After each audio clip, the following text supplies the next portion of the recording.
Bien, les voy a compartir nuevamente las diapositivas.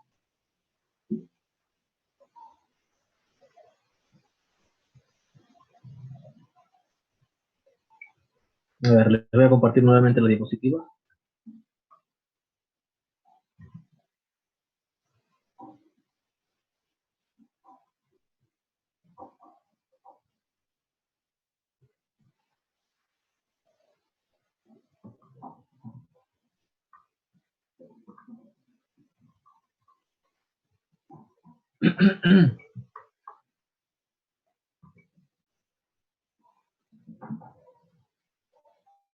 Ya, miren, vamos a empezar, chicos. Aquí continuando con la resolución del ejemplo número 1. Me dicen, ¿cuál es la cantidad de calor que se necesita para cambiar un kilogramo de agua? Bueno, eso vamos a escribir algo rápido, ya no es necesario reemplazar los valores. Un ejercicio fácil. ¿Cuál es la cantidad de calor que se necesita para cambiar un kilogramo de agua de 300 Kelvin a 350 Kelvin? Y me dan el calor específico del agua, kilogramo, en calorías, ¿no? Entonces, la masa hay que pasarlo a gramos. En este capítulo normalmente la energía va a estar en joules, o perdón, en calorías principalmente, y la masa va a estar en gramos. ¿Cuál es la cantidad de calor? ¿Está bien?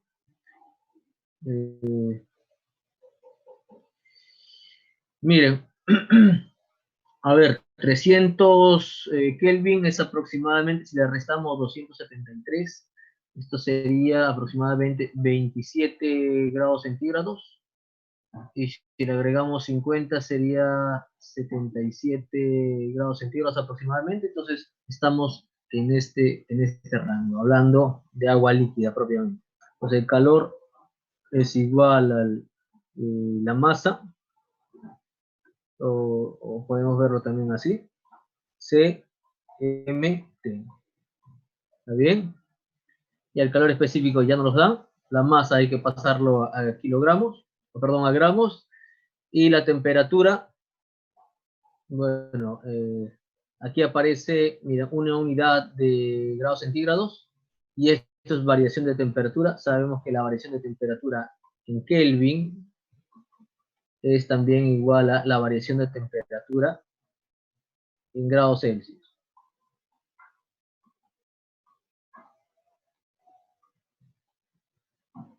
¿Está bien? No hay nada más que hacer. Simplemente es un breve reemplazo. Ya. El ejemplo número 2, se está diseñando un elemento de un circuito electrónico hecho de 30 miligramos de silicio. La corriente que pasa por este circuito agrega 0,01 joules. ¿Cuál es el cambio de temperatura en este elemento del circuito? Y se está diseñando un elemento de circuito hecho de 30 miligramos. La corriente que pasa por este circuito agrega 0,01 joules. Entonces tenemos de la misma forma la cantidad de calor, está bien, es igual al calor específico, masa, variación de temperatura. A ver, me dan la masa, 30 miligramos, me dan el calor, está en joules, me dan el calor específico, me dicen que es de silicio, es un material homogéneo, entonces deberíamos buscar en las tablas. Evidentemente eso nosotros no le vamos a dejar que busquen en tablas en los exámenes, pero aquí tenemos, por ejemplo, estas tablas. Bueno, pero no aparece para... aquí aparece para el mercurio, agua, hielo, silicio. Bueno, no aparece para el silicio. No aparece para el silicio.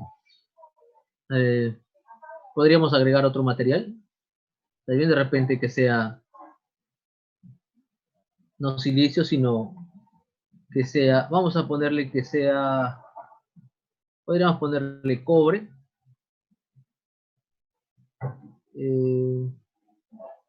mercurio y a cobre, ¿está bien? Y tendríamos en esa tabla el calor específico del cobre, ¿está bien? Aquí. A ver, ¿qué más tendríamos ello? ¿Cómo podemos entender, miren, el calor específico para distintas sustancias? Por ejemplo, el, el calor específico, tenemos aquí de la plata, el calor específico del agua, ¿está bien?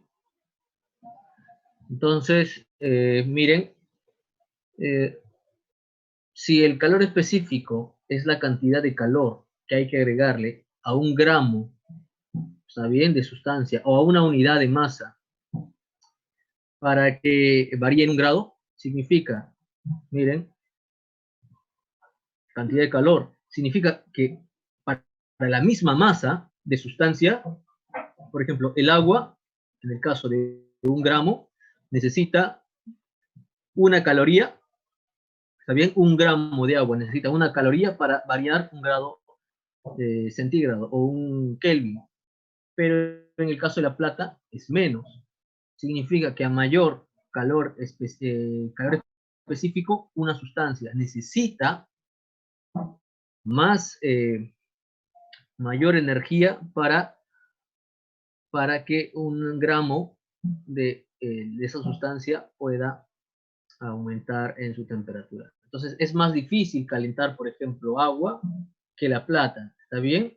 Porque en condiciones de masa igual, yo necesitaría entregarle muchísimo más calor. Por cada gramo, una caloría o 4186 joules, y en el caso de la plata, 234 joules eh, por kilogramo, bueno, en este caso está por kilogramo grados Celsius, o en el caso de un gramo, necesitaría una 0,56 calorías. ¿Está bien? Mucho menor en ambos casos. Ya.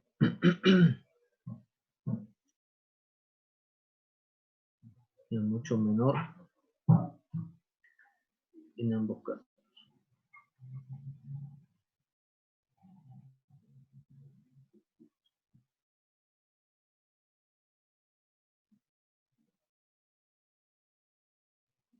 Nuestra capacidad calorífica molar, ya lo habíamos mencionado anteriormente. Está bien, como les digo, esto es mayormente utilizada para los gases porque esas capacidades caloríficas molares, similar al calor específico. En vez de ubicar la masa, puse el número de moles y esta magnitud va a variar en los procesos que puedan ocurrir en gases, ¿está bien? Vamos a tener, como les mencioné, dos tipos de calores específicos molares. Si los procesos se dan, por ejemplo, a presión constante, si se dan a volumen constante, vamos a ver más adelante. Miren, vamos por aquí. Vamos a ver por acá.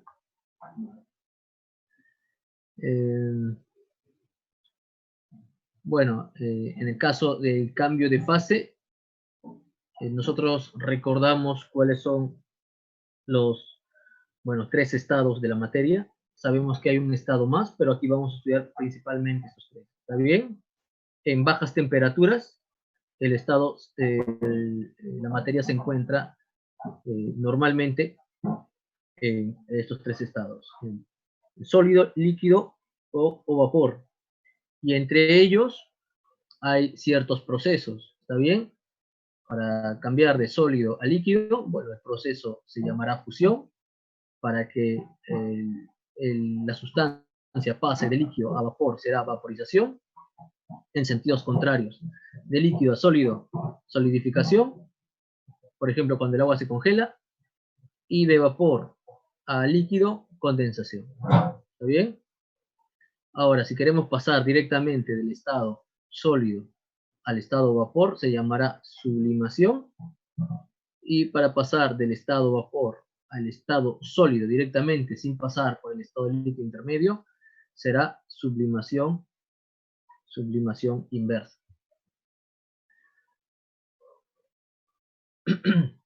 Ya, miren. Nosotros vamos a concentrarnos por un momento justo en el instante en el que la sustancia empieza a cambiar de estado. Por ejemplo, aquí en la figura, ¿sí? En esta figura, ya han hecho el cálculo, perfecto. Ya, a ver. Ya miren, aquí en esta figura tenemos un trozo de hielo con un poco, bueno, es agua. Digamos, hielo se está derritiendo. ¿Está bien? Yo podría enmarcar todo esto dentro de un termo que básicamente, idealmente, se comporta como un sistema aislado. ¿Está bien? No me deja, no permite que se escapen las partículas, ni tampoco el calor. ¿Está bien? Entonces, en este caso, miren, bueno, se está dando un cambio, parte del hielo se está transformando en agua, pero justo en ese momento, digamos, en el mismo proceso de conversión, la temperatura no está cambiando. ¿Está bien? La temperatura no está cambiando. O sea que la energía o el calor asociado también a este proceso va a ser utilizado para el reordenamiento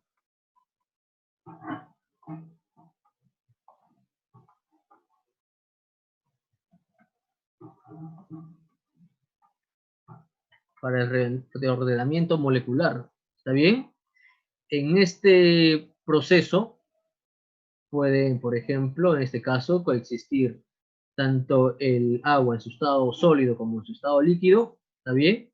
Y el calor necesario para esa conversión va a ser llamado calor latente. ¿Está bien? Calor latente o en algunos casos latente. ¿Está bien? Calor latente.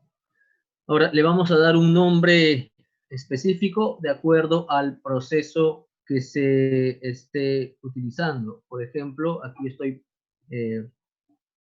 podría estar pasando de sólido a líquido. ¿Está bien? De sólido a líquido, entonces, si este es mi proceso, será llamado calor latente de fusión. ¿Está bien? Calor latente de fusión. Y el calor latente en el sentido inverso es de la misma magnitud, ¿está bien? En magnitud, pero de sentido, vamos a ver una regla de signos. ¿Está bien? Por ejemplo, aquí, bueno, se cumple lo siguiente. El calor latente lo vamos no depende de la temperatura, depende de la masa. O sea, a mayor masa necesitaremos agregar o quitar mayor calor para el cambio de estado. Y en bajas temperaturas, el calor latente funciona muy bien de esta manera. ¿Está bien? Como les digo, son fórmulas experimentales. Tenemos que ese calor latente es el cociente entre el calor y la masa. Ya. Ahora, esta masa es la masa que se está cambiando de estado. ¿Está bien? Es la masa que cambia de estado. Por ejemplo, si nosotros queremos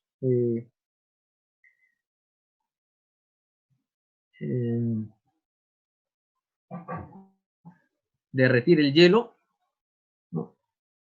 tendremos que agregarle, por ejemplo, tendríamos que agregarle calor, ¿no? Lo calentamos, este se derrite. Pero si quisiéramos ir en el caso contrario, ¿está bien? Para pasar de líquido a sólido, entonces el sistema debe arrojar calor. ¿Está bien? En el caso, entra y en el proceso inverso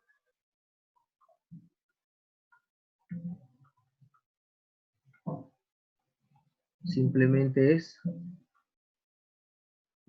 sale. ¿Está bien? Entonces, tanto en el proceso directo como en el inverso, las magnitudes son iguales. ¿Está bien? Lo único que va a cambiar son los signos. ¿Está bien? Lo único que va a cambiar son los signos. Podríamos verlo en esta tablita. Para pasar de sólido a líquido, aquí tengo que agregarle más Q, ¿está bien? De líquido a vapor más Q también. Estos casos, miren, en el caso del vapor, la energía cinética de las partículas es mucho mayor que en el caso de los líquidos, ¿está bien? Ya que las partículas tienen mayor libertad. En el caso de los líquidos, las partículas tienen una libertad media, ya que las fuerzas intermoleculares son relativamente considerables, pero en el caso de los sólidos, las fuerzas intermoleculares son muy grandes. Está bien, por eso que se encuentran compactas. Ahora, entonces, sería de esta manera. Vamos a poner un Q1, Q2, y aquí sería menos Q1 y menos Q2, por ejemplo. Aquí ponemos Q3 y esto sería menos Q3. ¿Está bien? De esa manera.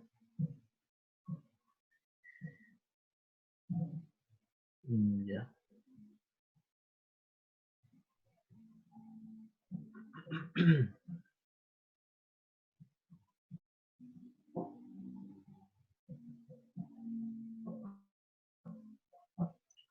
Bueno, aquí tenemos otros valores de calores latentes, en este caso, bueno, calor latente de fusión, calor latente de evaporación, ¿está bien? Aquí tenemos la fusión nuevamente de sólido a líquido y evaporación de líquido a vapor, ¿no? En sentido contrario, solidificación de líquido sólido y de vapor a líquido, condensación. Y aquí tenemos los signos respectivos. ¿Está bien? Los signos, bueno, aquí respectivos. Entonces, en algunos casos me pueden dar el calor latente de fusión, pero me dicen que el proceso es de solidificación, entonces simplemente hay que agregarle un signo negativo.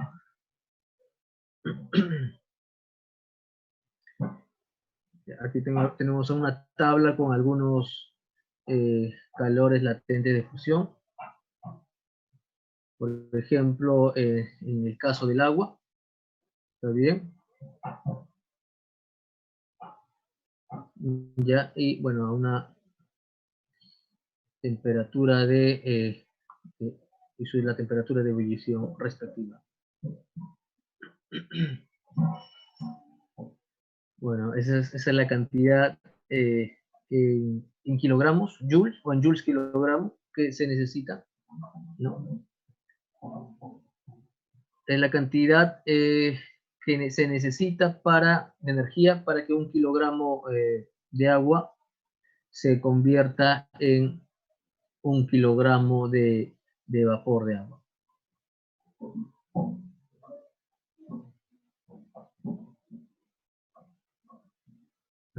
perdón, eso está aquí.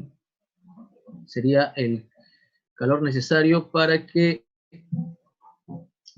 1 kilogramo de hielo se transforma en 1 kilogramo de agua. El proceso ahí es una fusión.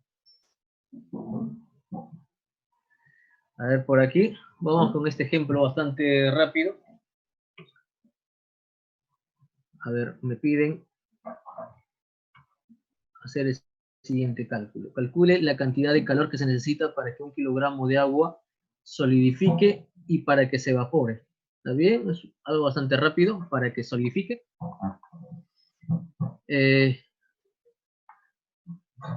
Entonces, aquí no me está hablando de variaciones de temperatura ni nada por el estilo. Entonces, simplemente hay un cambio de estado. Entonces, el calor es igual a la masa por la latente. Solidifique. Pues es la inversa de la sublimación. Ya. Solidifique. Ya. Perdón, es la inversa de la fusión. Y aquí me están dando el latente o el calor latente de fusión. Entonces, realmente deberíamos hacerlo lo siguiente. Masa por la, aquí.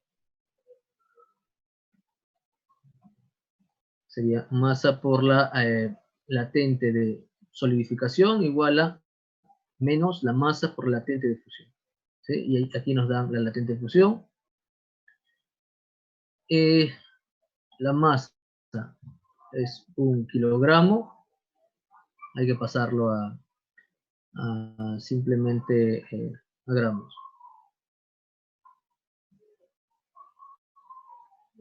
¿Está bien?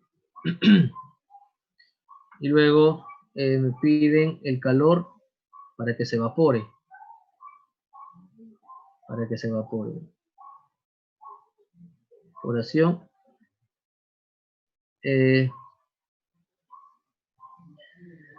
Ya, entonces aquí sí ya me dan el calor. ¿Está bien? Hay que entregarle más energía al cuerpo. Esto sería la masa por la latente de evaporación. ¿Está bien? Ahí son los datos. Simplemente, bueno, aquí lo interesante fue el hecho de cambiarle el sentido, ¿no? De interpretar los datos que me estaban dando. Me daban la latente de fusión, pero me pedían el proceso inverso. ¿Está bien? En el segundo caso, ya me están dando los datos del mismo proceso, así que no hay que hacer ningún cambio. ¿Está bien? Ya reemplazar los números no es nada complicado.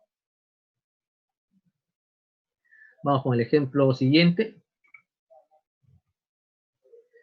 Tenemos en un recipiente de capacidad calorífica, se tienen 20 gramos de hielo y 100 gramos de agua en equilibrio térmico. Si se vierte en el recipiente agua a 80 grados centígrados y la temperatura de equilibrio fue de 10 grados centígrados, ¿qué cantidad de agua se introdujo en el recipiente? A ver, vamos a ver este problema. Me dicen que hay un recipiente de capacidad calorífica. ¿Está bien? Entonces vamos a poner aquí este recipiente y sobre este recipiente ponemos capacidad calorífica, 20 calorías por variación de grado centígrado. Se tienen 20 gramos de hielo y 100 gramos de agua. Vamos a poner acá. ¿Muy bien? 20 gramos de hielo y 100 gramos de agua. Vamos a ponerla de esta manera.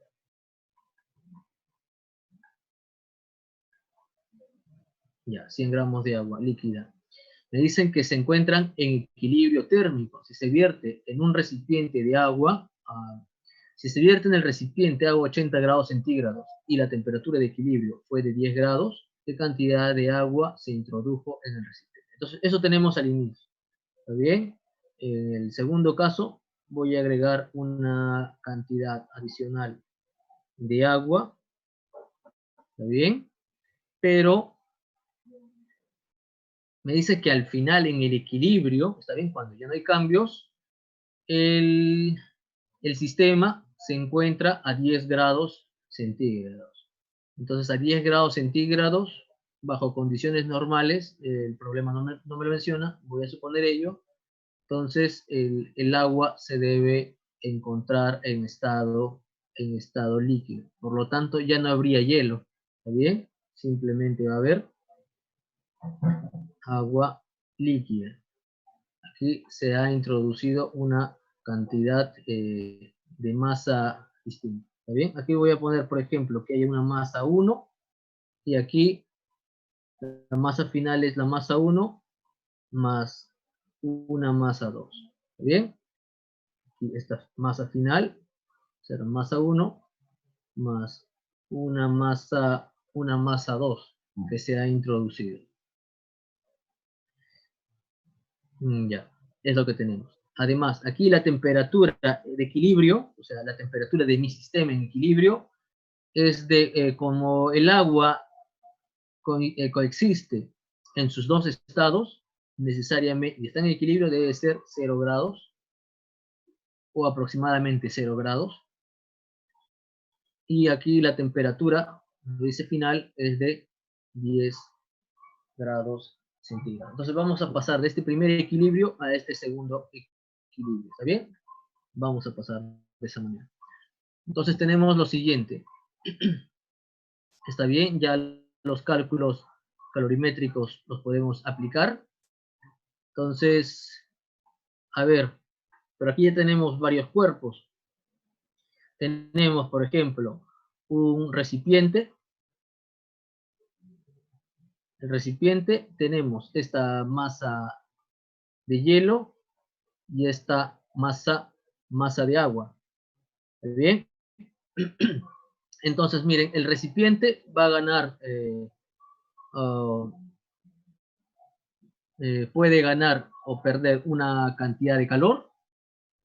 También este hielo de aquí y esta masa de agua. ¿Está bien? Entonces, miren, vamos a poner lo siguiente. Como Q1 al calor, ya sea ganado o perdido del, del recipiente, vamos a ponerle vamos a ponerle QH al calor en el caso del hielo y QH mayúscula, H minúscula en el caso del hielo y H mayúscula en el caso, vamos a ponerle H2O. Ya, de esta manera, en el caso del agua. Voy a ponerle mejor en vez de Q1, Q sub R, por este recipiente. ¿Está bien? Entonces, si yo supongo, ¿está bien? Que la energía va a quedar únicamente en mi sistema, ¿está bien? En este sistema, toda la energía se va a concentrar en el recipiente, en esta masa de hielo, agua, y la masa M2 que se va a agregar por acá, por ejemplo, la masa 2 en un momento debe estar acá afuera, ¿está bien? O sea que toda la energía se va a concentrar aquí y no va a salir. Por lo tanto, ¿está bien? El calor total en ese proceso debe ser igual a 0. El calor con respecto de mi sistema a los alrededores, ¿está bien? Ese calor da 0.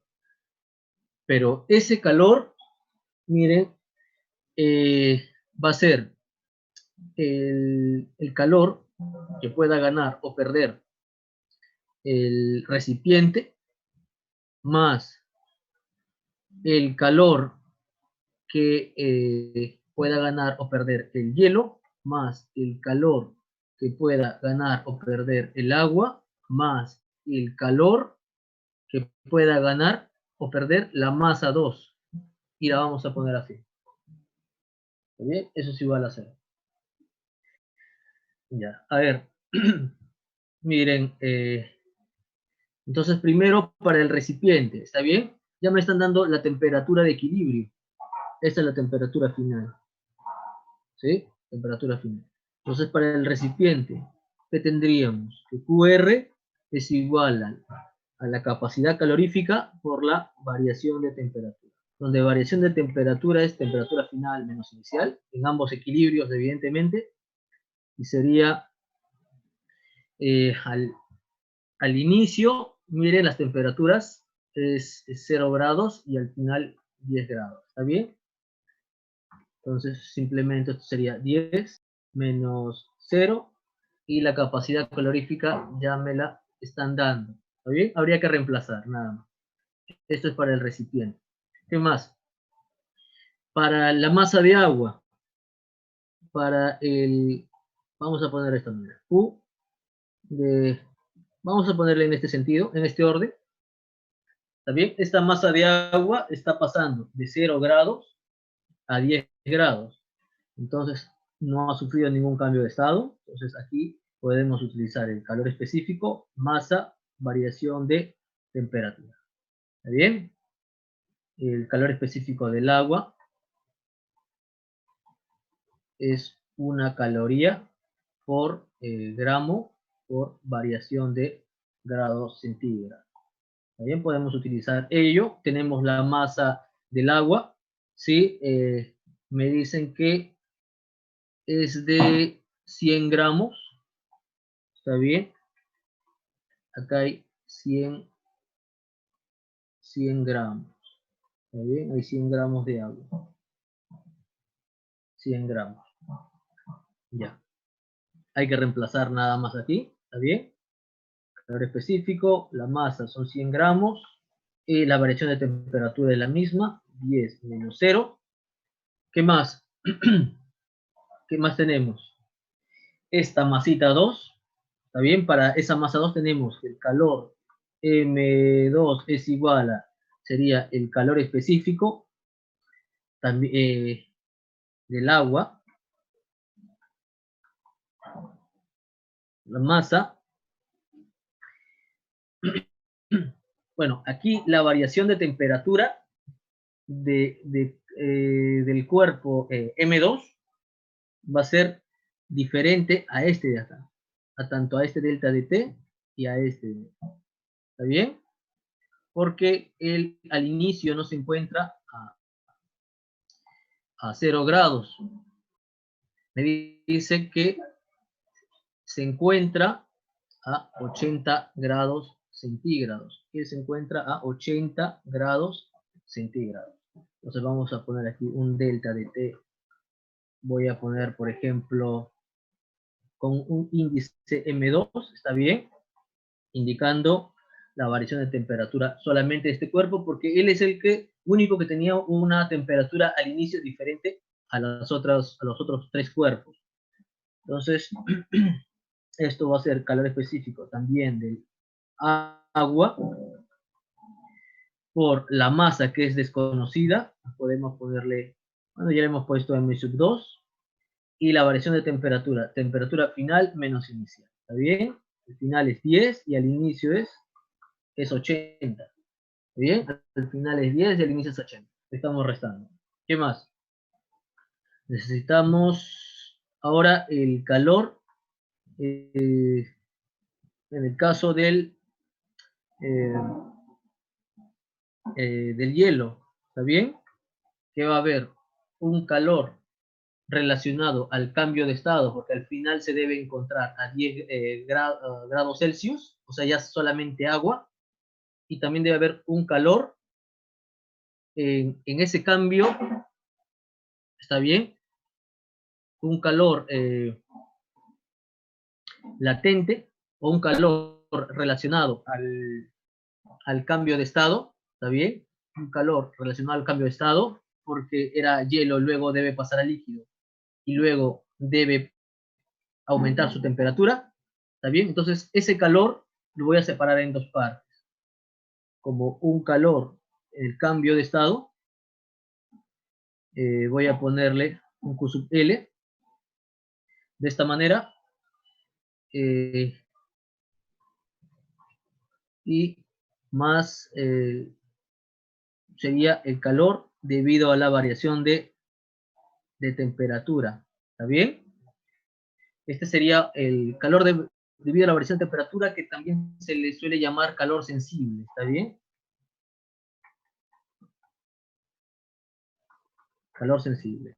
Entonces, todos los otros cuerpos tendrían un calor sensible descrito de esta manera. Y en el caso del hielo, habría que sumar un proceso de cambio de estado y un proceso de variación de temperatura. ¿Está bien? Un proceso de variación de temperatura.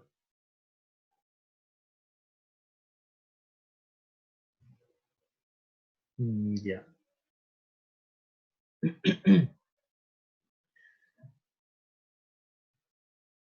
A ver.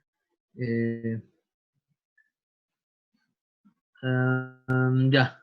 Hay que reemplazarnos, hay que operar. A ver, chicos, ustedes pueden hacer el cálculo mucho más rápido, ¿está bien? Porque aquí voy a tomarme mi tiempo. ¿Está bien? Ya que es un poquito difícil manejar esto de aquí. Entonces sumamos todo. ¿Está bien? Vamos a sumar todo. Yo lo voy a dejar expresado y ustedes al final hacen el cálculo. ¿Está bien? Miren quiénes son las diferencias de temperatura. Entonces vamos a copiar, miren. Entonces tenemos, Q sub R es C delta de T, más en el segundo caso el calor sensible del agua sería calor específico del agua, masa, ya sabemos que son 100 gramos, ya, voy a ponerle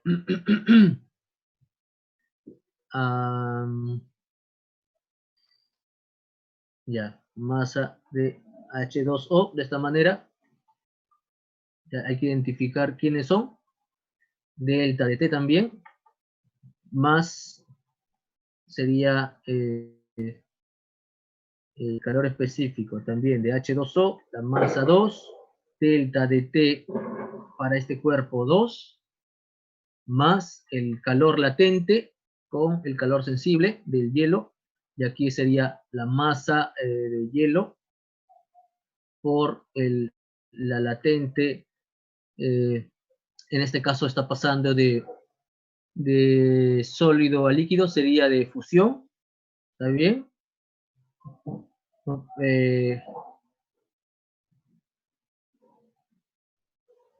Claro, está pasando de sólido a líquido, ya, de fusión. Esto sería positivo, ojo. Y luego, el caso del calor sensible sería el calor específico del agua multiplicado por la masa, pero la masa del hielo, ojo, porque es la misma masa que ahora va a tener que cambiar de temperatura, y delta de T también. ¿Está bien? Ese cuerpo también va a sufrir la variación de temperatura de la primera cantidad de masa de agua y de este recipiente. ¿Está bien? De este recipiente. Y eso me da 0. Entonces yo puedo factorizar delta de T. ¿Está bien? Factorizo delta de T y me queda la capacidad calorífica. Esto es del calorímetro, ojo. Luego, por acá voy a tener el calor específico del agua, la masa del agua. Pero aquí tengo una masa de hielo, calor específico. A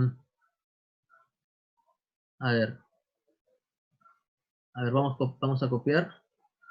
Tendría, a ver, masa, calor específico del agua, masa de hielo. ¿Está bien? Es el mismo delta de T. A ver, tengo este término, primer término. Ya he puesto este término de acá. Ya he copiado el tercer término. ¿Está bien? Y entonces tendría por aquí más la masa del hielo L de fusión. Voy a pasar al otro lado. Tendría menos el calor específico del agua, la masa 2 y la variación de temperatura de esa masa 2. Entonces aquí pasamos a dividir, ¿está bien? El coeficiente de esa variación de esa masa 2. Entonces tendríamos que la masa 2, ya hay que reemplazar nada más, es igual a menos, y copiamos todo lo que tenemos ahí. Delta de T, calor, la capacidad calorífica del recipiente, más el calor específico del agua. Y aquí también podríamos factorizar, también. Podríamos escribirlo de esta manera. Calor específico, aquí la suma de masas, la masa del agua inicial, ojo, más la masa del hielo,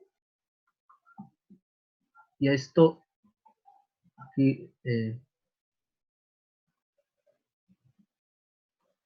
bueno, aquí, a ver, sería de esta manera. Luego, bueno, cierro aquí, le agrego más la masa del hielo latente de fusión, y termino dividiendo entre el calor específico del agua y, a ver, y la variación de temperatura del, del cuerpo número 2. ¿Está bien? Ya. A ver, aquí también deberíamos, por ejemplo, poner este signo menos. Ya.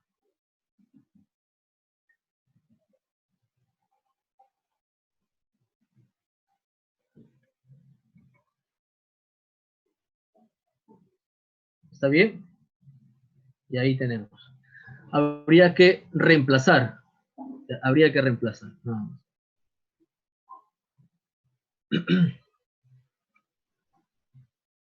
Bueno, vamos a hablar de algunas formas de transferencia de calor. Lo vamos a mencionar bastante rápido porque profundizaremos más adelante. ¿Bien? El calor eh, puede ser transferido de 3 formas, ¿está bien? Por ejemplo, si tenemos un cuerpo o 2 cuerpos en contacto de diferentes temperaturas, ¿está bien? Puede haber un tipo de calor por contacto directo, que sería por conducción, ¿está bien? Entonces tenemos un cuerpo que se podría poner en contacto directo, ¿está bien? Con otro, ambos de una temperatura distinta, ¿está bien? Entonces aquí la energía podría fluir. En todo caso, los cuerpos no necesariamente están en contacto, pero puedo agregar un material conductor sólido, ¿está bien? Que permita ese transporte de calor, ¿está bien? Permite el transporte de calor entre estos dos cuerpos de diferente temperatura. A ver, como les digo, esta es la ecuación para el transporte de calor. Acá hay un flujo de calor que en procesos lentos esto suele ser constante y está relacionada con el área de la sección transversal, con el coeficiente térmico, ¿está bien? De en este caso, material conductor. Aquí estamos analizando este material que se está poniendo entre estos dos medios y cómo es que va cambiando la temperatura con respecto a esta distancia.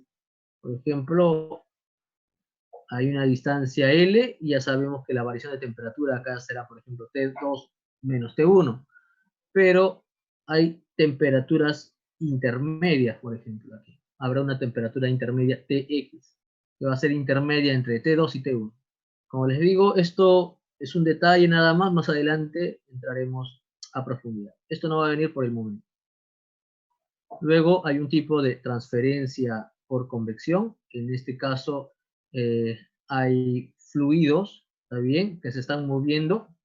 Sería similar a este caso, pero en vez de agregar un sólido que funcione de intermediario entre el cuerpo de temperatura T2 y T1, pondríamos un fluido, ¿está bien? Y básicamente sería el intermediario entre esos dos cuerpos, ¿está bien? Y finalmente, un tipo de transferencia de calor por radiación. Aquí no se necesita ningún tipo de fluido, ¿está bien? Aquí no se necesita ningún tipo de fluido. Sabemos que todos los cuerpos con una determinada temperatura empiezan a emitir radiación, ¿está bien? Ya. Y esa radiación se va a relacionar con la temperatura de la siguiente manera. Entonces aquí vemos, bueno, de esta manera. ¿Está bien? Podemos entenderlo mejor en esta ecuación, que el caso de la radiación, ¿está bien? Un cuerpo va a emitir energía en forma de radiación con respecto, o que va a ser proporcional a la temperatura absoluta a la cuarta. ¿Está bien? Esta área es básicamente la sección por donde se está emitiendo el calor. Esto es un coeficiente de proporcionalidad, ¿está bien? Es la constante de Stefan Boltzmann, simplemente una constante de proporcionalidad. Y E es la emisividad, ¿está bien? Porque eso va a depender de los materiales, ¿sí? Va a depender de los materiales. Bueno, si es que esa... bueno, aquí me parece, ¿no?, que la emisividad varía de 0 a 1. Eso va a depender ya de los tipos de cuerpo. Esto viene por parte de la radiación de cuerpo negro. ¿Está bien? Son cuerpos que pueden absorber o emitir toda la radiación que les llega.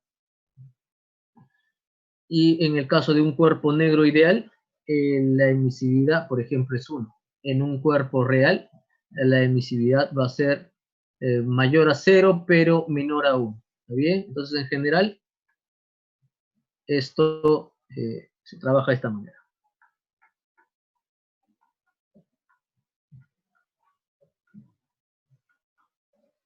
Bueno, como les dije, esta parte de transporte de energía lo vamos a ver más adelante. ¿Está bien?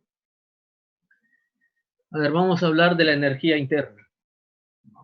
Vamos a hablar de la energía interna. Miren, la energía interna, ya lo mencionamos en la primera clase, pero está relacionada con la energía de todas las partículas, básicamente la energía cinética. ¿Está bien? Básicamente la energía cinética. Y la energía, bueno, potencial, que está relacionada con las posiciones de las partículas, y de hecho que algunos tipos de interacciones, por ejemplo, pueden ser de carácter electromagnético.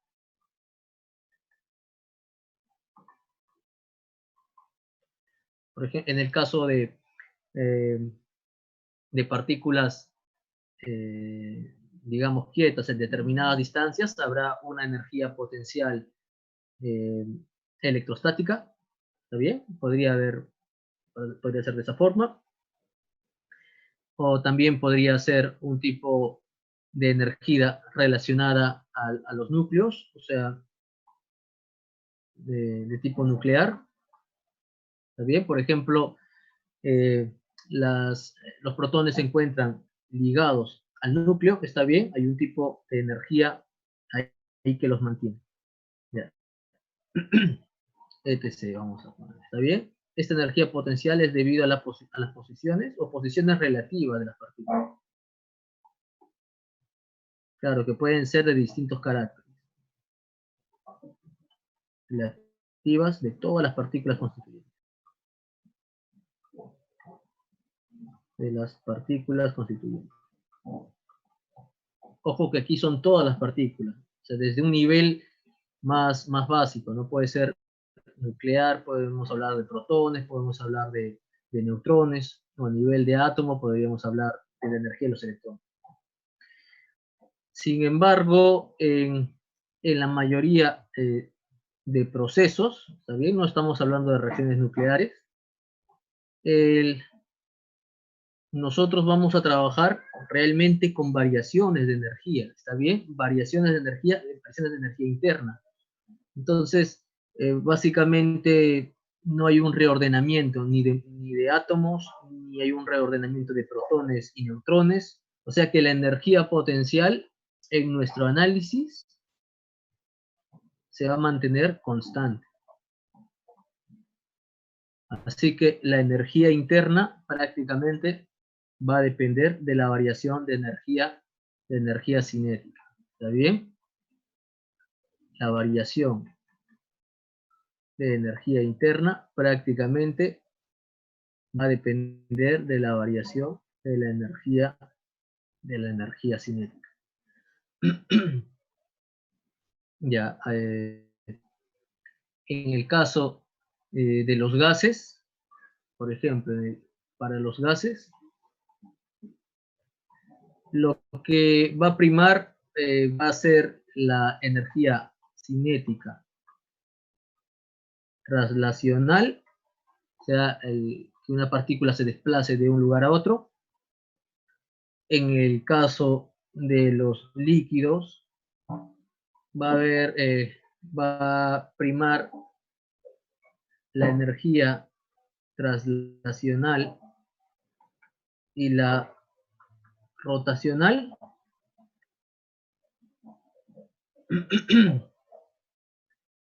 Y en el caso de del agua, o de los gases, o gases líquidos, sólidos, perdón, lo que faltaba. Lo que principalmente prima, aquí es principalmente, ¿está bien? Vibración. En todo caso, es energía cinética lo que está primando en estos procesos de transmisión de energía, ¿está bien?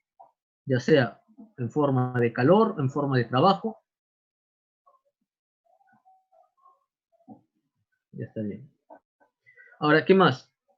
Miren, la energía interna es una propiedad también de los sistemas en equilibrio, ¿está bien? La energía interna es una propiedad de los sistemas en equilibrio y es una propiedad intensiva. Eso quiere decir que si nosotros tenemos un sistema y lo partimos en dos, ¿está bien? Cabría esperar de cada una de esas partes tenga la misma energía interna. Especialmente en el caso de los gases es más fácil de ver porque la energía interna, escribimos una expresión con la energía cinética y esa energía cinética dependía de la energía cinética, básicamente la energía interna dependía de la energía cinética promedio, ¿sí? Especialmente de la energía cinética promedio de los gases. ¿Está bien?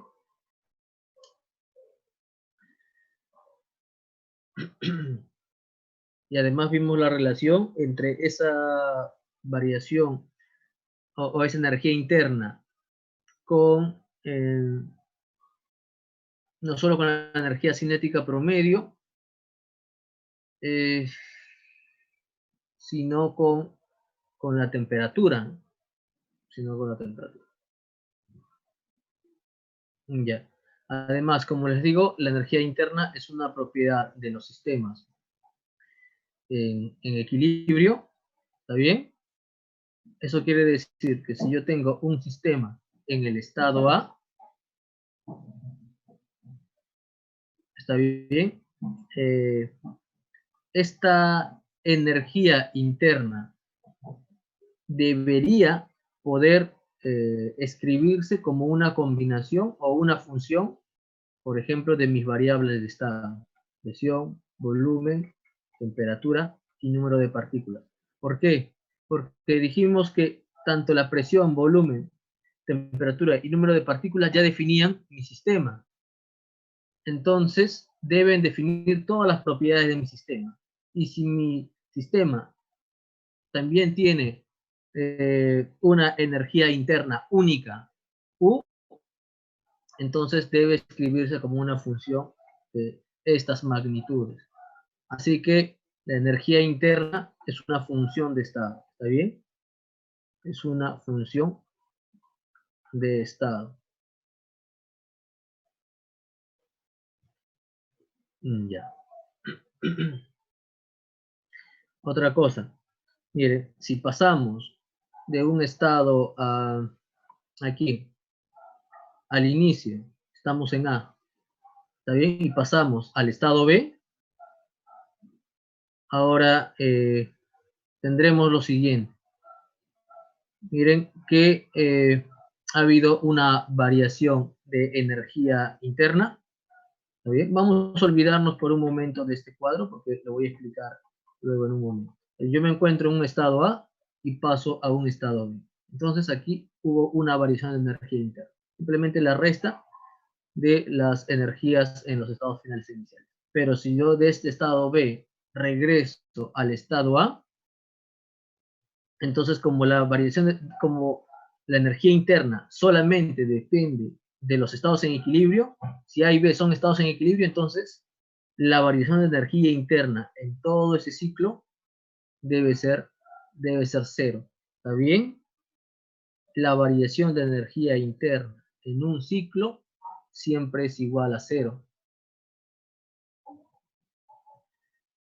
Eso lo vamos a utilizar, por ejemplo, en máquinas térmicas.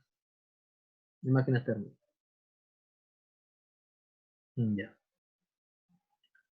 Vamos a ver algunos procesos. ¿Está bien? A ver cuánto nos falta. Ya vamos a ver algunos procesos y completamos lo que falta la próxima clase. Bueno, nosotros vamos a estudiar o estamos estudiando procesos en general, ¿está bien? Hemos venido estudiando de esta manera, pero podemos hacer lo siguiente. Miren, nosotros nos encontramos inicialmente en un estado A, ¿está bien? Y queremos pasar a un estado B, pero pasar de un estado A un estado B implica muchos cambios, ¿está bien? Implican estados de mi sistema que no están en equilibrio, no se encuentran en equilibrio. Entonces, aquí les podemos poner procesos donde no están en equilibrio, procesos reales, no hay equilibrio. Sin embargo, vamos a hacer lo siguiente. Pese a que nosotros estamos estudiando por el momento procesos en general, ¿está bien? Nos vamos a ir por este otro camino, por un proceso ideal, ¿está bien? Vamos a tomar ese camino.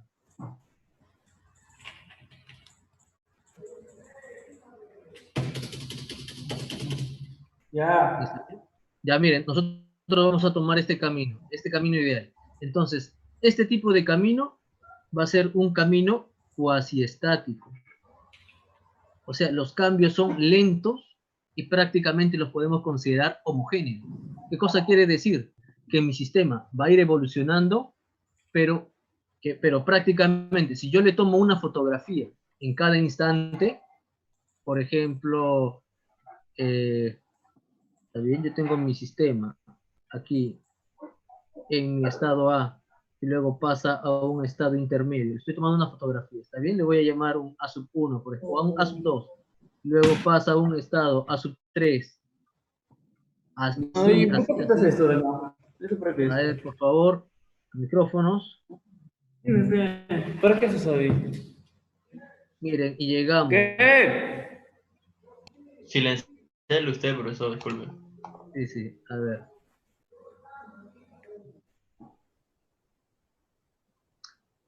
Ah,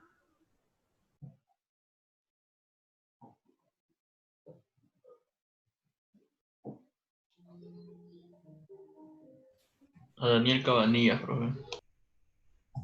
ya. Ya, muy Silenciar. bien, muy bien. Ya, muchas gracias.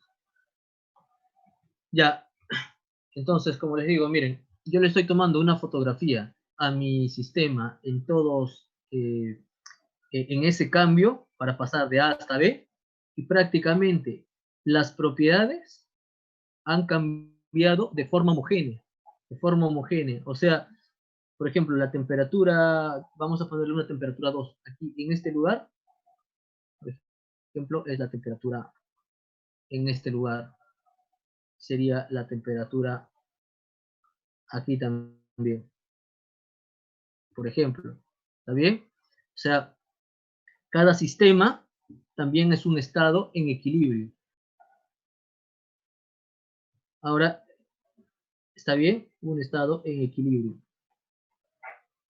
Acá hay un equilibrio y así. Todos nuestros estados son estados en equilibrio.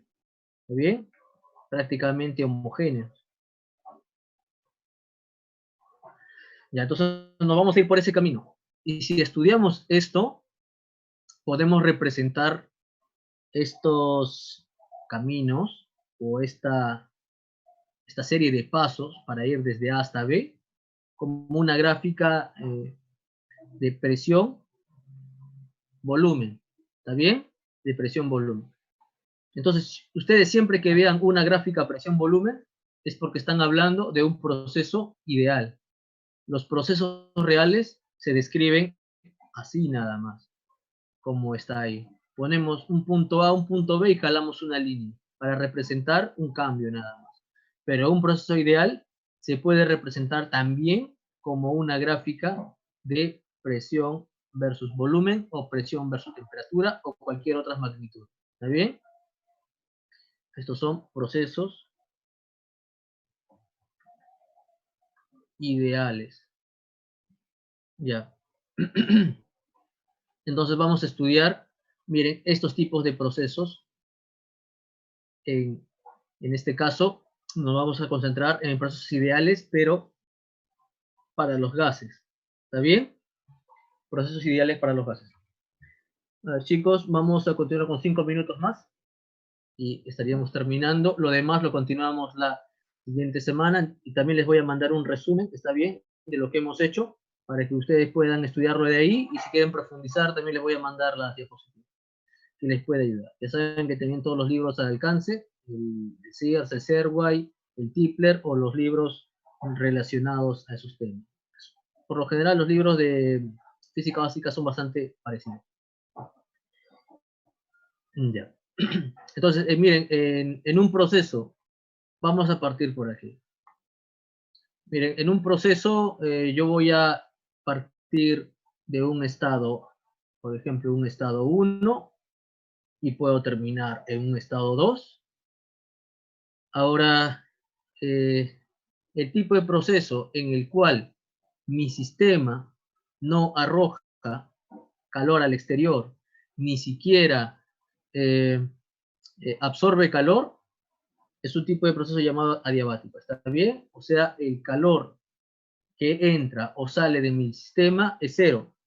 Entonces tendríamos lo siguiente, que el calor igual a cero, así que, a ver, que diría que el trabajo más la variación de energía interna, bueno, esto sale cero y llegaríamos a esta conclusión.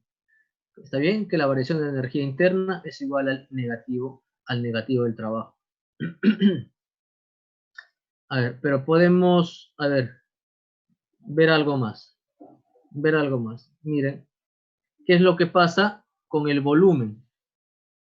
¿Qué es lo que pasa con el volumen? Está aumentando, ¿está bien? O sea, aquí hay una expansión. Y si hay una expansión, nosotros dijimos que el trabajo es positivo, ¿está bien? Entonces, en una expansión, adiabática, ¿está bien? La variación de energía interna debe ser negativa. ¿Ya? A ver, esto de aquí, la corrección, y vamos a dejarlo ahí. Eso viene otra cosa, ¿está bien? Por ejemplo, acá, la variación en esta expansión va a ser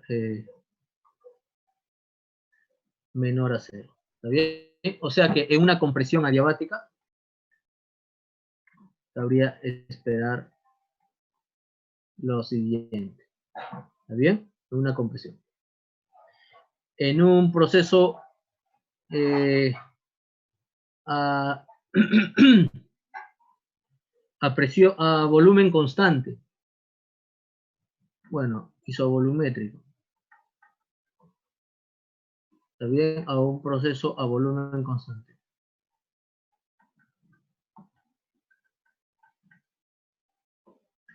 ¿Qué tenemos?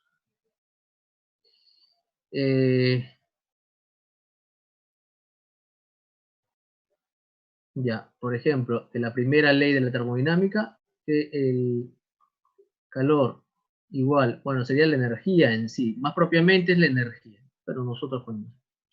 Ya, sería igual a trabajo más la variación de energía externa, pero aquí no hay una variación de volumen, esto es 0. Recordar que el trabajo es la integral de P diferencial de B.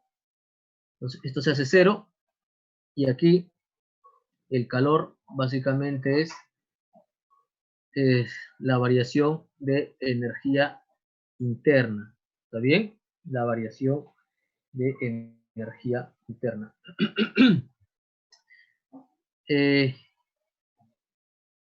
Además, miren, si el cuerpo gana calor, o sea, si el exterior entrega calor a mi sistema, entonces la variación de temperatura, perdón, la variación de energía interna será mayor.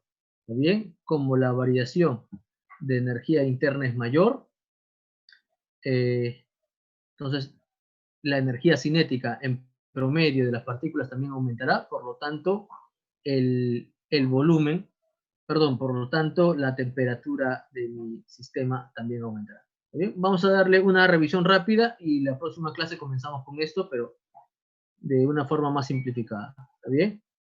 Vamos a darle una revisión rápida.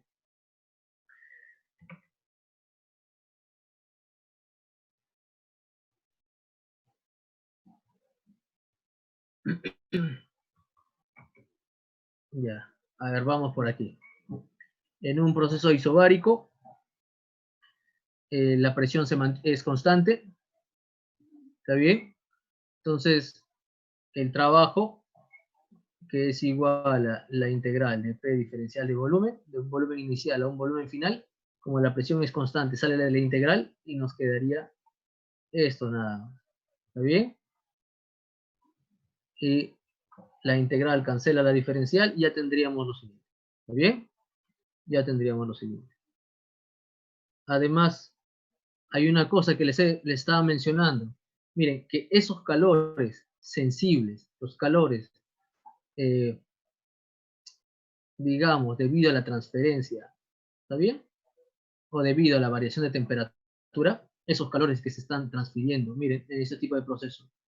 En el proceso a volumen constante, lo podemos calcular de la siguiente manera. ¿Está bien? Ese calor que entra o sale de mi sistema, lo podemos calcular como N número de moles, C sub B, o sea, es el calor específico molar a volumen constante y la variación de temperatura. ¿Está bien? Este C sub B es una magnitud positiva, N es una magnitud positiva. Entonces, si le entrego calor, delta de T sería positivo, delta de Q sería positivo, entonces delta de T sería positivo también. ¿Está bien? Algo similar en un proceso a presión constante. La mayor parte de los experimentos y las reacciones químicas se dan, por ejemplo, a presión constante porque es básicamente la presión atmosférica. ¿Está bien? Muchos de los procesos se dan a presión constante. ¿Está bien? Son procesos lentos. O sea, la presión del gas o de mi sistema es prácticamente la presión atmosférica.